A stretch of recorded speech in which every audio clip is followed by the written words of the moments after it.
Underappreciated, hitting a string of green lights, piped water, people who put their shopping carts back, and more importantly, Marques Colston. A seemingly forgotten wide receiving legend of the mid-2000s and early 2010s who just never got the flowers he deserved. Nearly 10,000 career yards and 70-plus touchdowns, but almost no individual accolades to show for it. So today, for you viewers, I wanted to tell you the story of the NFL's most underrated wide receiver in the history of the game. To start this story, it involves us going back to Hempstead, New York. Why? Well, Marques Colston didn't go to an FBS school for football, but rather Hofstra University. He did actually have a scholarship from Missouri to play, but turned that down. So from 2001 to 2005, he was a part of the Pride. Freshman year, Colston appeared in a few games for Hofstra in 01, catching 14 passes for 335 yards with 3 touchdowns. Year 2 was improvement up to 47 receptions to 614 yards, again, 3 touchdowns. Junior year became even better as stat-wise, 51 catches, 910 receiving yards, and 7 touchdowns. Sadly though, in 2004, Colston hurt his shoulder, which got him a medical redshirt season. Last year at Hofstra, Marques Colston was named to the All-Atlantic 10 first team after career highs with 70 receptions, 976 yards, then he caught 5 touchdown passes. Colston finished his college career 3rd all-time in career catches and 2nd all-time in receiving yards for Hofstra. Colston declared for the 2006 draft and where many prospect profiles said to have him switch over to the tight end position. Nevertheless, in the 7th round of the draft at pick 252, the New Orleans Saints came calling this wide receiver, and the Big Easy was Marques Colston's new home. The one downside with Colston being drafted in 2006, he was already 23 years old. This 2006 Saints team was going to be an ideal situation for Colston though. New Orleans just drafted Reggie Bush 1st round this same year, signed future Hall of Famer Drew Brees, then traded Dante Stallworth, and where being wide receiver 2 was wide open for him.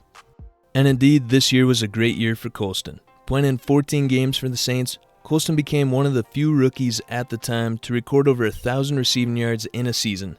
Actually, 1,038 yards to be exact. He also hauled in 70 catches with 8 touchdowns, which did earn him an 06 All-Rookie Team selection, was 2nd in Rookie of the Year voting. Can't forget his fantasy football help too. If you know, you know. Now year 2 in 07 was, not to spoil it for you guys, but it was his best season of his career. Because year 2 with the Saints, he became wide receiver 1. Then, Colston had massive numbers of 98 catches, tied for 8th in the NFL, 1,202 yards, 8th in the NFL, 11 touchdowns, tied 7th in the NFL. Getting more specific with just the NFC, he ranks 2nd in receptions, 3rd in yards, and 4th in touchdowns. However, no Pro Bowl for Colston, and no All-Pro team for him as well. A modern daylight robbery if you ask me.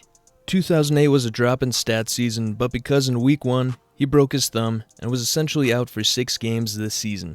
He still finished out the season with 47 catches, a crazy 760 yards, and 5 touchdowns. Back to a full season in 09, and where Colston was once again over 1,000 yards, 70 catches, and 9 TDs. This season was also special in the fact that the Saints made it to the Super Bowl against the Colts. The divisional and championship games included 8 catches for 105 yards with a touchdown catch. Still mad at Brett Favre, but that's besides the point. But why do you even ponder passing? I mean, you can take a knee. New Orleans did end up winning the Super Bowl 31-17, meaning Colston was a Super Bowl champ, and where he ended the game with 7 catches for 83 yards. For the seasons of 2010 to 2012, they were all basically similar stat-wise, and there was another season I think he should have gotten a Pro Bowl. These 3 seasons had an average of 82 catches with 1,106 yards and 8 touchdowns. Even with basically missing 3 games in 2011, he kept those average stats. 2012 was the year I thought he could have snuck into the Pro Bowl. He was top 15 in the league for wide receivers in all 3 of the previously mentioned receiving statistics. Unfortunately, the Pro Bowl only went with 6 wide receivers for the NFC. Before this 2012 season as well, Colston signed a 5-year deal with the Saints, so remember this for a little later.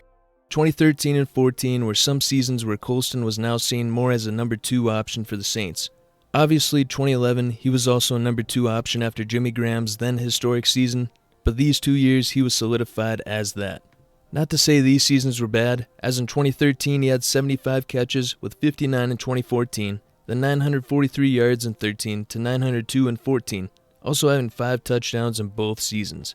Year 10 in 2015 was where it became a bit rough for Colston. Firstly, he was now wide receiver number 3 on the team, behind Brandon Cooks and Willie Snead, and arguably being option number 4 behind Ben Watson as well. Injuries this season also didn't help, where he missed basically 4 games, meaning he finished with stats of 45 catches for 520 yards and 4 touchdowns.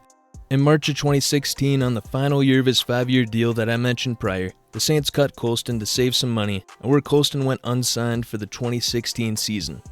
So after a career of 6 1,000-yard seasons, a Super Bowl ring, and winning some people their fantasy leagues in 2006, Marques Colston retired as a Saint with career stats on the thumbnail: 711 catches, 9,759 yards, and 72 touchdowns. All of these are still top in the Saints' history for receiving stats. So what can we get from Marques Colston's career? Obviously that he became the most underrated wide receiver in the league's history, but also a man who I unfortunately think will somewhat be forgotten by casual fans in a couple more years. I was lucky enough to be in the prime of my NFL fandom and will never forget how dominant he was for the city of New Orleans. If you wouldn't mind hitting the like button, the subscribe button, and hitting the bell notifications. Thank you.